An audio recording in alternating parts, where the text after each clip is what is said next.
we can't blame them. But if there's people that have the time to look at your photo and look through the comments, look through the judge it, and all these things, and share it, send it to people. And share it to people talking all this crazy stuff. That's where it's a problem. That's where you shouldn't follow that person.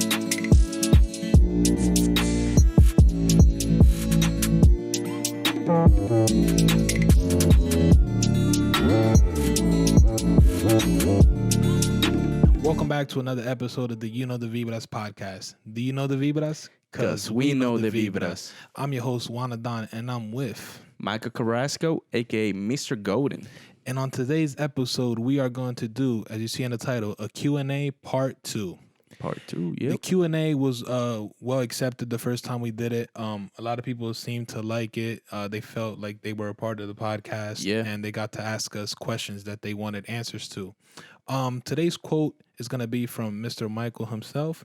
Let's see what powerful message and something convincing he has for you guys. Yeah, so today's quote is by Mae West. She was an actress, songwriter, and sex symbol back in the 30s. So the quote is, "You only live once, but if you do it right, once is enough." Just to give you more powerful. Of what the quote is saying is, go out there, live your life to the fullest, because if you do it right, as long as you're happy with your life, you won't be at your deathbed with any regrets. Correct. Or wishing that you did things differently, or wish that you did something that you never got to regrets or remorse. I mean, your family is going to be, the good thing is you want to leave a legacy when you pass away, something that, people are going to recognize you for and, memorize you and amen to that. Yeah. So that's why that quote is very important. Always strive for the best and, remember that what you do today is going to impact you in the future and beyond the future as well for your children and grandchildren. So that's important. Yeah, so go out there and do what makes you happy. Stop letting people hold you back. Amen. So like I said, the Q&A is going to be similar to the last one, the same dynamic. We have 6 questions. Thank you everyone who participated and sent the questions. They're going to be 3 and 3. We're going to go back and forth. So let's start it off. Yeah. So first question right off the bat. What would you do if you won the lottery? Damn. What would you do? First thing. All right, so let's have a scenario. How much is the lottery? Let's say a significant amount. Let's say like how it was like a couple of years ago, like almost $1 billion. Let's say you win that amount. What would you do? $1 billion. First thing first, I'm opting out of the picture that you take with the government, whatever, the one that when they present you the check. I'm opting out of that 100% first thing first. Right. Second of all, I'm not sure if I'm gonna tell anyone about it. Shit. That's that's kind of... Can't blame you for that, honestly. That's hard. Maybe my inner circle, I don't know. I know family maybe, but then this is a fucking hard question. Yeah, yo. But I'm definitely planning on trying to get out of the country as soon as possible. Now are you gonna move to for good, get 100%. Out of the country for good, or yeah. My thing is, how would the money then transfer over? See, that's a hard ass question because you just transfer everything to an offshore bank account. Where are you going? Shit. Damn. All right, so that's fucking hard. All right, so I'm gonna move out of the country first thing, after I'm not taking a picture. I'm gonna move out of the country once I have the money in hand or however they have it. Right. Then I'm gonna try to figure out to start some sort of business, which is something key, I believe, so the money can be a constant flow. Yeah. Buy some houses for me and my family. Vehicles. Okay. Nothing too crazy, nothing luxurious. Right. But definitely want to have some businesses for me and my family that I can take care of, and also certain family members can as well. But yeah, I think that's the most important thing. Have a constant money flow so that money just doesn't go away and die. That's what I think. I probably could do more things, but I don't want to go on a crazy spell about it. What about you? Yeah. Me, first thing, like you say, I will stay anonymous. I don't want people knowing that, because security risk. Number 2, I won't get out of the country, but I'll disappear for, a couple months. And, until I get situated. But first thing, I will hire a financial advisor because I know me. Oh, wow. I know me. If somebody hands me, almost $1 billion for after taxes, probably like $500 million. Yeah. I know me. I'll go crazy. but I'll definitely get a financial advisor and start, investing some of that money, uh, you know, starting businesses or buying businesses, and stuff like that. So that money keeps duplicating itself over the years and leave like a good legacy for my future children. Yeah. Another thing, main thing is retire my mother. I would use that money for that. Damn, you making me look like a bad son now. Nah, I mean, man. you put me on the spot. That's one thing. You did say buy houses for, but definitely. I want to piggyback off that real quick. I would definitely. My mother is everything. I want to put her in a nice home, retire her, and all that. Give her a good amount of the money as well. To that. Yeah, I was just put on the spot. So continue. Yeah, you're good. It's all good. It's all good. But although my mom loves working, so I don't know how that's gonna work. But at least and cooking. So at least set her up, where she doesn't have to work. Set her up with her own little business. That way she has something to do and doesn't have to worry about money. Yeah. Other thing I would do, I'll probably take buy myself a nice house as well. Buy my dream car. Why not? Yeah. And I'll probably take like $1 million or $2 million and just blow it or something. I don't know, something like that. Yeah, then that's what I would do. I feel like it's a tough question and it's hard because you think about so many things until you actually have it. Yeah. So that's something that is hard until you're in the moment. What about you guys? What do you think? Yeah. What would you do? Let us know. What would you do with say $1 billion? $1 billion after taxes, $500 million. What would you do with that money if you win that amount of money? All right. So question number 2. The question is, what is one thing you'll tell your younger self? Ooh, good one. Main thing is... Let's say elementary school. I mean, younger... Do whatever the fuck you want. Shit. I mean, you kind of do when you're already that age, but... I mean, yeah, but in the sense, like, don't, like... Find your own passion. Don't do what other people want you to do. Right. I feel like that's the number one thing that I would tell my younger self. Is just go out there and do whatever you want. Like, baseball, I played baseball since age 4. Not saying that I dislike baseball. Like, that's how I grew up. I enjoy playing baseball. At one point, what I wanted to be was a MLB player. Yeah. But turns out my real passion is like making, stuff like this, making videos, photography. That's my real calling. Right. One thing I feel like we should point out before I go ahead and do mines, I think it's interesting and also funny how kids, say they want to be like firefighters, police officers, art like a painter, and now they look at themselves, they're like, damn, I don't know why I thought that, but it just never came. I mean, but it's part of the. I guess that's the heroes process. And the people you look up to. Yes, exactly. Yeah. But if I could tell my younger self one thing, I'd say don't rush anything. Just live your life and let it all play itself. Yes. You know what I'm saying? Just live life and go your day, just being you. Because the moment, like I said in a couple episodes back, the moment you rush something is the moment it's going to turn out to be something you didn't want it to be, and it's going to be hard to recover from it. So amen to that. I think just let life go and live it, to the fullest, as cliche as it may sound. That's what you got to do in life. You just got, don't, like you said, don't rush anything. Yeah. Also, one thing I want to tell my younger self, don't get overly, don't wear yourself out at a young age. Don't stress too much about things that you don't need to stress about. Yes. Things like that. I feel like those are some important things that, he should know. No, I agree. I agree. Yeah. All right. So let's go with the third question. Third question is, what is one essential thing in life you wish you were taught in school? Okay. My biggest one has to be, and I feel like a lot of people can relate to this one, is I wish there was a class in high school or, I don't know, middle school, but probably better high school because that's when you start to work, a class where it teaches you how to fill out tax paperwork. Yes. How to fill out tax paperwork and how to fill your own taxes. Those are two things. Yes. I think it was so embarrassing when I got handed the first W-2 form. You didn't know what to do with it. I did not know that I had to call my mom immediately, and that's something that it shouldn't be that way. And just adding to that, and another thing that I can when it comes to taxes, how to understand taxes. Yeah, no, that's what I'm saying. Know what the taxes are for.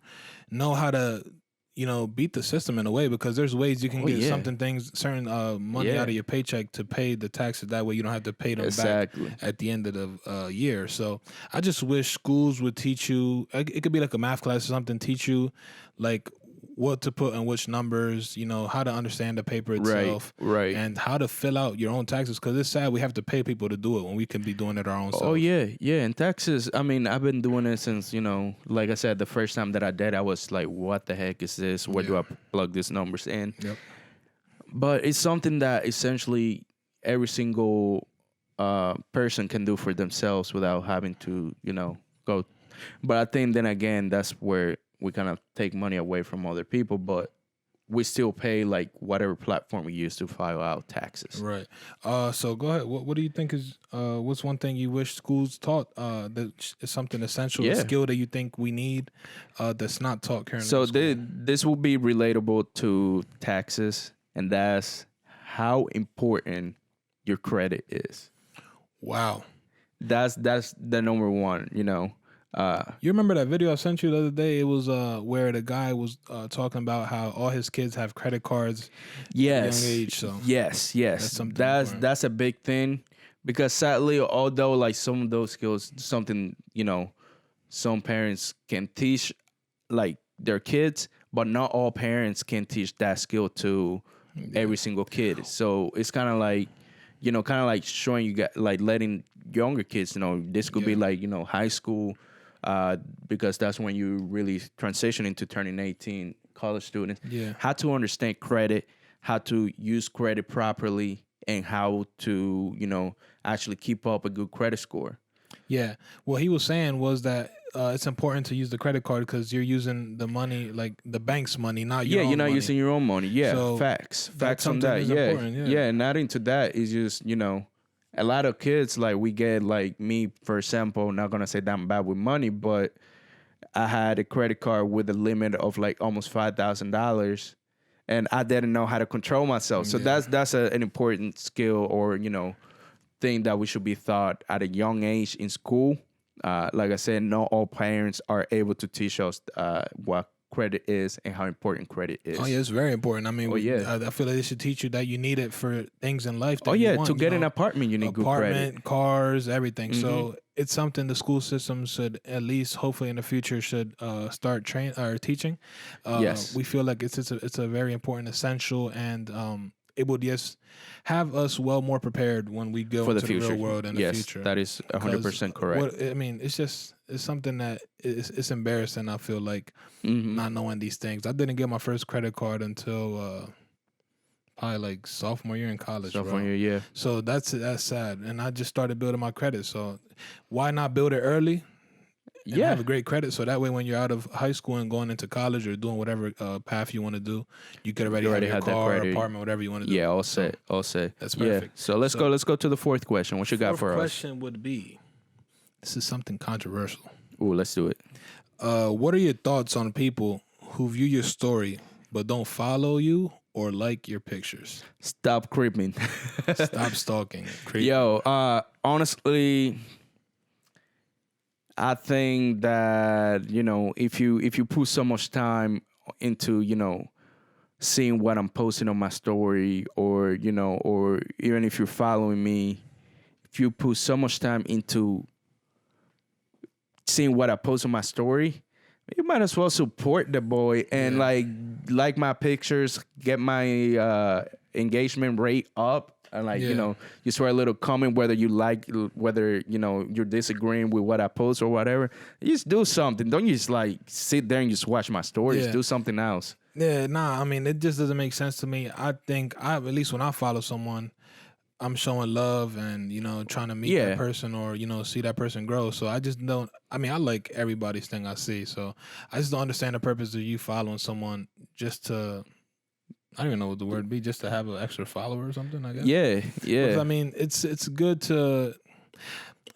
This is It's hard, social bro. media. Yeah, At the end of the day, but it's the social problem media. is this. See, this brings another question because why do you need a like though? You feel me? So it's like it depends. What's the purpose? If you have a page for your business or something, and you don't understand why people are like watching and not supporting it, that's different. But for yourself, it's that whole thing where, like, you know, if it's social media, we're on there to use interact with different people. Like, what's the point of you being following me and not interacting with any of the stuff that I post, and you just pretty much like being on the background, just looking at my stories, so like, oh, let me see what this. Yeah, but I'll be the one to vent for the people that just scroll through things. I mean, yeah, I do that sometimes. So we can't blame them. But if there's people that have the time to look at your photo and look through the comments, look through the judge it, and all these things, and share it, like send it to people. And share it to people talking all this crazy stuff. That's where it's a problem. That's where you shouldn't follow that person, because at that point you're just becoming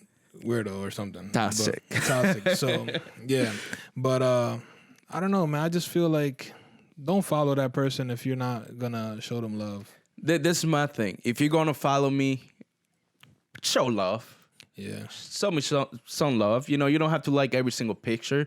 But if I post something nice that, you know, where's the boy on with a nice outfit or something, a like goes a long way, man. I appreciate that. No, that's where we can start seeing the big phenomenon. How, for instance, you have 3,000 followers and get like 100 likes.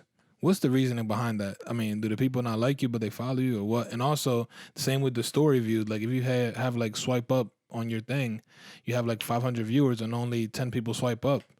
It starts to defeat the purpose, man. I mean, that's where, sadly but surely, social media has taken over our lives, and it mentally affects a lot of people. Yes, when they see things like this, it's like, damn, what is my purpose? I'm having all these people that like follow me and stuff, but. So to support that, I'm really hoping that, you know, Facebook really, you know, and Instagram really go follow through with that whole thing that they wanted to do, removing likes. Oh, that way, you know, we don't have to worry about it so much. Yeah, perfect. Yeah, but let's go. Let's go with number 5. Number 5 will be, when you date, does that person change you, or do you change for them?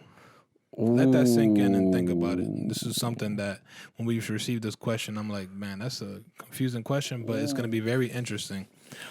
Me personally, when I do end up dating and stuff like that, I would never change myself for a person unless it's a bad habit that I have. Now, I'm saying you're dating me for me, not dating me for another identity that you want me to be. So take me how I am.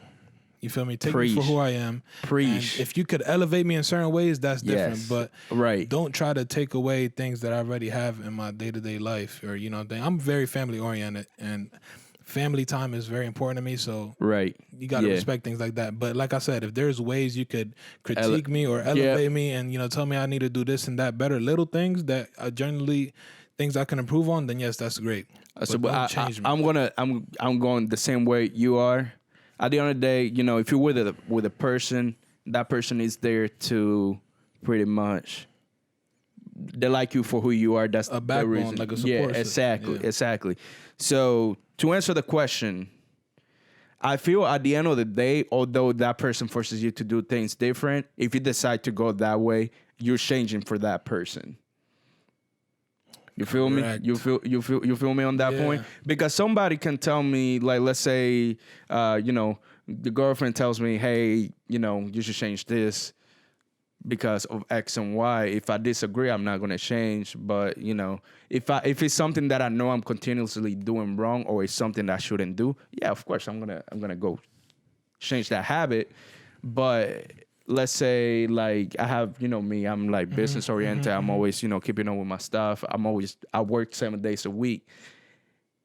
Girl is okay with it, you know, it causes some issues. But the day where, you know, she's like, oh, you spend too much time like working or building your brands, that's the day I'm like, well, I'm not gonna change. So don't change my mindset. And I'm not. Exactly. But that's where I just thought of something like, when that question comes to mind, is the person changing you for themselves or changing you to make the relationship stronger? See, that's where, or are they changing you so you're not attractive to someone else? Well, that's 3 questions. I feel at that point, they have a picture of what the ideal person they want to be with is. Yeah. And you're not that person, so they trying to shape you They're trying into to make that you that person. perfect person that they have in mind. Yeah. And I feel that's like what it when is. things like that do happen, that's when their relationships don't work out. Yeah, and they just That is true. So I feel like that should not be a thing. Take the person for the art. Like we sound like a broken record, but if you can elevate that person in certain ways, do it, but don't do it in like a biased way. Exactly. That makes sense. Exactly. Like, my girl, you know how she is. She pick points, things that I'm lacking. I'm like, shit, yeah, I'm lacking. So I use her criticism to make myself a better person, make myself a better man in general. Right. Yeah. Good. Nah, so also let us know in the comments, guys. What do you think about the question? Would you change for someone? Is it good or bad? I mean, I don't know. It's just a question that is gonna have different types of answers. For That sure. is right. But my advice is be you. Just be you. Do you. If that person doesn't like who you are, they're not the right one. Yes. Yeah. So we're going with the last question. Let's go with the last question.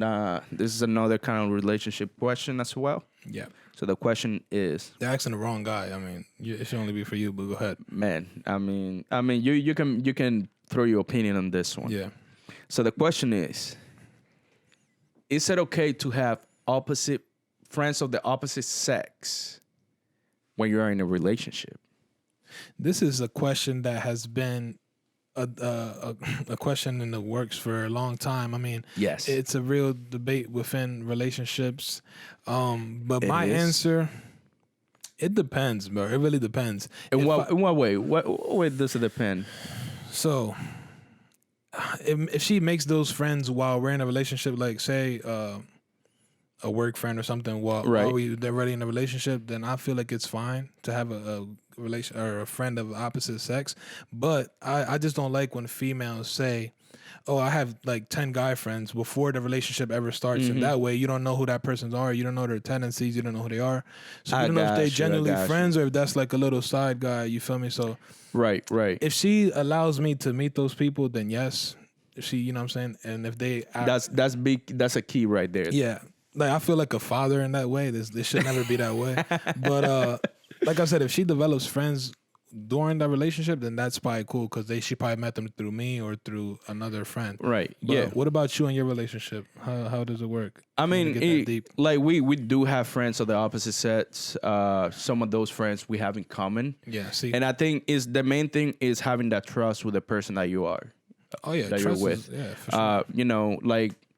Yes, there's people like from the opposite sex that I know from like before me and her started dating. Mm-hmm. And like with some of those people I'm still friends with. And, some other I'm not.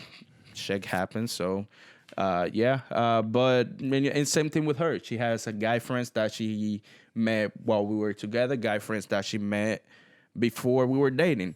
Right. And the main thing is, that trust, knowing who that person is at the end of the day and really know what their intentions are. Yeah, that's the main definitely thing. Intentions. I mean, what are they doing to make you a better person? I mean, why does the friendship still need to exist? You know what I'm saying? If you already have that like man figure in your life. So that's where I kind of see it. But also a lot of women tend to like guy friends more because I guess the women are like they say that their girlfriends are within drama. Yeah. So that's kind of where it makes sense. But as long as the guys know their boundaries and things like that, then that's I don't want to sound so demanding. No. It's not even that, but it's just like it works both ways. As long as like let's say one of my female friends like. It's that boundary, like we know, okay, I can't hug that person. I'm in a relationship. You can't hug a female the same way you would if you were single. Yeah. And, not raise some eyebrows. It's knowing that boundary and having that trust with the person that you are with. That I think that's the main. But overall, I think it's okay, in my opinion. All right, that's good. So let us know your opinions, guys, on this question as well. It's something very controversial. It's gonna have a ton of answers to it as well, like we said. But yeah. And another thing that I want to add: if you don't think it's okay, don't feel toxic about it. Yeah, like people have different answers. Well, I feel like there should be a like a communication between you and your other half, like, and Yeah. understanding why you feel that it shouldn't be that way. That way you have more clarification. But that kind of goes back to the "don't change me" thing, though. Like, you're changing that person Ding, if ding, you ding, you if hit that. so. Damn, You hit around. it's a hard question, bro. Hit the nail around the top, man. Yeah, but remember, guys, we still have 2 giveaways still going on.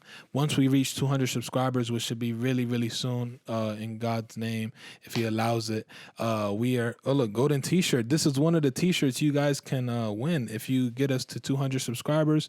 Feel like we're 16 subs away while we're 16 recording subs this. away, big So ups. definitely do that one. Also, the gift card, Amazon gift card giveaway, which That's is coming up. $25 giveaway if you just continue to like all the videos and subscribe. Very simple. Yeah, and for the gift card, just main thing is just follow us on all social media. Yes. That's the main thing, and we should be announcing the winner pretty soon. Yes. Within the next weeks. Yeah. So actually, so what we plan on doing is once we have the list of who's entered, there's like a virtual spinner thing. We're gonna do that. Yep. So that And we're way gonna it's do it more- live. That way you it's more- guys yeah, can live actually, on you know. Instagram. Not subscribe. Follow us. It's in the description down below. It's YKTVIBRAS. Thank you guys for tuning in to this episode, the second Q&A of the Vibras. It was a good time. Remember to subscribe on every digital platform wherever you listen to your podcast, and always subscribe and let's vibe. Peace.